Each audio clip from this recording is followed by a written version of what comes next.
All right, so a few months back, the DJI Mavic 3 Pro received a pretty awesome firmware update that added vision assist, AR return to home, and a couple of other enhancements. And that whole time I was thinking to myself, I wish the Air 3 had the same update. And today that wish becomes a reality because DJI is updating the Air 3 and the Mini 4 Pro with a very similar update along with some new features that enhance both of these drones and make them way more awesome than they already are. Let's break it down in this video.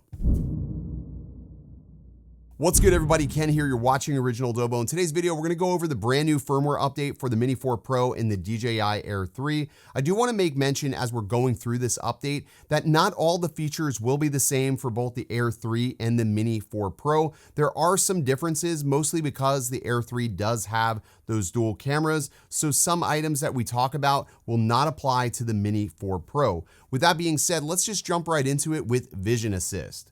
So if you haven't heard what Vision Assist is, it allows you to tap into the obstacle avoidance cameras on these drones. It essentially allows you to use these cameras sort of as backup cameras.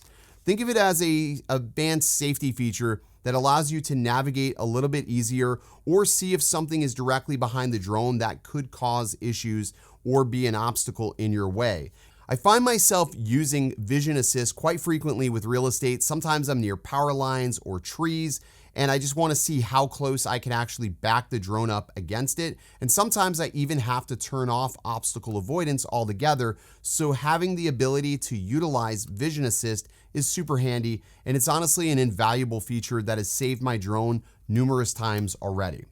All right, let's talk about AR return to home. So AR return to home is now the ability to visualize the return to home path that the drone will take. This is super useful if you fly in the cities or in elevated terrains. A lot of times you're always guessing what the path of the drone will be. Now you can physically see it on your screen. This was a feature that was brought over to the Mavic 3 series that I thought was very handy, and it's good to see that they brought that over to both the Air 3 and the Mini 4 Pro.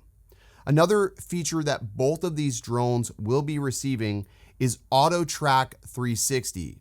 This is such a unique feature. I don't even really know how to describe this or showcase this effectively. I've gotten a chance to test this a little bit. This is not something I would ever use for my business or real estate, but making fun content that I post online, whether it be vlogs or things, I can see this being very useful. So essentially, AutoTrack 360 allows you to track a single subject that is like you yourself, can't be a vehicle or a large object. It will only track smaller human subjects, but essentially you can have it doing things as it's tracking you, like a helix or an orbit, or tracking you in parallel or from behind or to the front. Now it does all of this intelligently and automatically with no stick input from yourself. And if you have the DJI Air 3, you can simultaneously toggle between the wide angle lens and the 3x telephoto lens without starting or stopping recording. Previously, if you did anything like that, you would have to stop and start the recording. You no longer have to do this. It can record simultaneously. Now, it is not recording to both cameras. It is only choosing which lens will be the recording lens. So keep that in mind. It's not going to give you two separate recordings. It's going to essentially record to one or the other, but you can choose whether or not you use 3x or the wide angle. And in testing, I found that this Active Track Auto does amazing at what it does and created some very unique shots, albeit the scenery wasn't all that amazing. I can't wait to try this out in a much more elaborate landscape like in Las Vegas or even in California, somewhere in the mountains. I think that this will look really cool. I can only imagine Jake Sloan is probably having a field day with this out in Alaska, getting some of those really dynamic shots where he doesn't have to worry about what the drone is doing. It's already doing it for him, which is pretty incredible. All right, let's talk about some of the features that are only exclusive to the DJI Air 3. This is also some of the features that I don't really utilize very much, or I probably won't utilize as much. One of them is 360-degree panospheres using the 3x lens. If you're somebody that likes taking photos with the 3x lens and you like doing panoramic photos, you'll be happy to know that now there's an addition of the 3x lens to do a 360 pano. It's going to take roughly about 155 photos, which is a lot of photos, but the result you will get will be pretty interesting. I don't find a lot of use for this personally, and again, I don't test things the way I won't actually use them. So if it's not a feature I'm going to use heavily, I'm not going to put a lot of testing into it. Although it is something cool, and I know some people will really like that, it's just not something I got a chance to test too much in this video.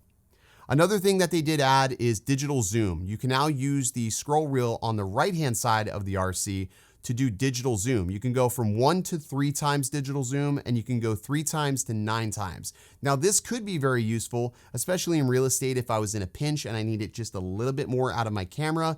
I can use that to digitally zoom in on a subject and just use the scroll wheel to actually create that zoom without pinching or doing it manually by touching the screen. I think a lot of people will really like this, and it's a feature that I think is handy and useful in certain situations. Again, I really didn't get a chance to snap too many photos. I was waiting for that perfect landscape, but the weather here in Florida has been absolutely horrendous over the past few days. And yeah, I really didn't get a chance to go out and test that aspect too much. Now, a feature that came to the Mini 4 Pro but already exists on the Air 3 is the inclusion of now being able to use the goggles Integra and the Motion RC2. This came to the Air 3 in a previous update, and now you can utilize this on the Mini 4 Pro.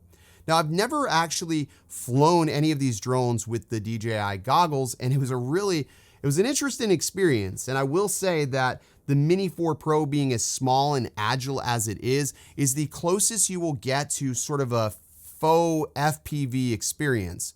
Essentially, using that Motion RC2, you can navigate and fly the Mini 4 Pro in an FPV style mode, and it works pretty good, and it's actually a lot of fun. Albeit because there is head tracking enabled, I did find myself Stevie wondering a little bit, and the gimbal floating upwards and downwards depending on where my head was moving. So if you're somebody who moves their head a lot, you may not want to have head tracking enabled, but that was just something that I had found just because it's been a while since I've flown FPV, and I tend to sort of go all around with my head as I'm flying, but that's a me thing, not necessarily a you thing. But yeah, it was pretty darn fun, and I gotta say, I'm happy to see that they've added that there, because I know a lot of people really like to fly with their goggles. One other feature that they added that applies to both the Air 3 and the Mini 4 Pro is the ability to disable the downward vision position sensors. This is a huge, huge update, because if you're somebody that flies around the water and you need to be flying or landing on a moving object, this essentially allows you to do that without the worry of the drone hunting up and down whether or not it can actually land. If you disable it, it will come down without question each and every time. This means I no longer have to speed hand grab the drone. Even though it looks cool, it can still be risky because there's no guarantee that I'm not gonna screw up and the drone's gonna go past me or hit the water. So this is a much safer approach to landing on moving objects. And I'm glad that they finally added this here, because it really sort of rounds out this firmware update and makes both of these drones much more complete. All right, so that's gonna do it for this video. These updates couldn't have came at a better time with Christmas right around the corner. A lot of new pilots are going to be receiving these drones on Christmas morning, and little did the people that bought these drones for them know that these drones were about to get so much better than they already were. If you have any questions about your new drone, be sure to leave me a question or comment down below. I'll be happy to respond and answer any and all questions. I know sometimes buying these drones can be confusing, especially if you're a new pilot. I look forward to helping you, and if you haven't already, hit that subscribe button, give this video a like, and I will see you in the next one. As always, stay original. I heard they checking for me, no one checking on me, so I had to go run up a check. I got the message on me, you know, flexing on me, my attorney gon' call and collect. Blessings on blessings for me, my successes only made them envious, they got upset. I had to put all their egos in check. I want the money to